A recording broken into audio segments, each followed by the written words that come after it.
Claypool, and I'm here not just for myself, but also on behalf of Public Citizen, a 300,000 strong nonprofit organization dedicated to fighting for the public interest and standing up to corporate power, to testify in support of the EPA's proposed to limit pollution from power plants. Now, I've lived in and around Pittsburgh almost my entire life. I grew up in Leechburg, a steel mill town in the Allegheny Valley, about 30 miles from here. My father is a steel worker. Both my grandfathers are steel workers. My great-grandfather died in the mill in the 1920s when a piece of metal came crashing down on him. So I know what it means to live in a community that relies on a big industry for work, and I know about the health sacrifices families make as they try to make ends meet. But also, I know that it is in all of our interests, young and old, rich and poor, to move beyond fossil fuels in order to improve air quality and avert catastrophic climate change. Now, ultimately, the science demands that we shift power production entirely to renewables like wind and solar. In that respect, the EPA's proposal is not nearly aggressive enough, but it is a good first step. Because of coal-fired power plants, Pittsburgh and the surrounding area has some of the worst air in the country. The sixth worst last year, according to the American Lung Association's annual air quality report. As Mayor Bill Peduto and Governor Tom Corbett work to attract new investments in our city and state, such poor air quality will remain an albatross around our collective necks, stifling growth as air in America's most livable city becomes less breathable.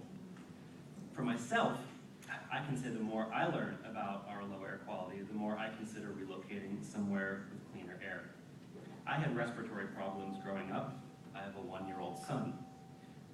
If there's anything I can do to help him avoid the shortness of breath I suffered while growing up in the shadow of a century-old steel mill, I'll do it. But of course, having the flexibility and the means to relocate where the air is cleaner is a privilege that very few of our neighbors enjoy. And poor air quality is increasingly a burden most severely suffered by the poor, especially low-income children. There's nothing mysterious about this air quality inequality. Housing is expensive, housing near industrial sites less so. Claims that coal is cheap ignore its cost in terms of impact to health, the environment, and its carbon output. Account for those costs, which today are primarily borne by the public, and the cost of electricity generation from coal rises 170%. It's the fact that the health effects of air pollution are suffered by the poor more than anyone else that makes the lie that these EPA rules will harm consumers' pocketbooks so utterly disingenuous. The U.S. Chamber of Commerce, a business organization devoted to demanding and expanding corporate profits, is among the most vocal voices making this false claim. The U.S. Chamber of Commerce does not care about consumers, and it certainly does not care about low-income consumers. The EPA, to its credit, has proposed its greenhouse gas rule in a way that enables states to keep prices affordable and even result in lower energy prices because of the significant flexibility states have to implement the rule. Pennsylvania cities could and should follow the example of Austin, Texas, which signed a 20-year agreement with a solar power company to supply electricity to the city at a rate less than the city's prevailing rate. In other words, electricity rates will go down under the solar deal. A recent PGM study supports this conclusion. Increasing renewable energy generation would reduce wholesale energy prices to consumers between 4.2 and 21.5%. Another option that states have to reduce greenhouse gases is energy efficiency.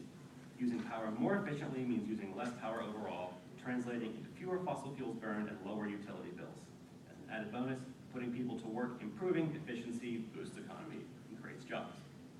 Not only do the facts support the need to limit pollution from coal-fired power plants, they demand it. The EPA's proposed rule is good for consumers, good for the economy, and good for the country.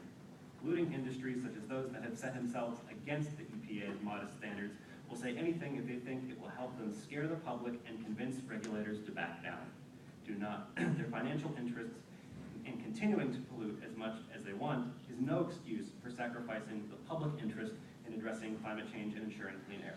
Do not back down, double down, strengthen the rules so limits are placed on all fossil fuels, including fracked natural gas. take this opportunity to help us kick the fossil fuel habit and transition to a clean air economy. Thank you.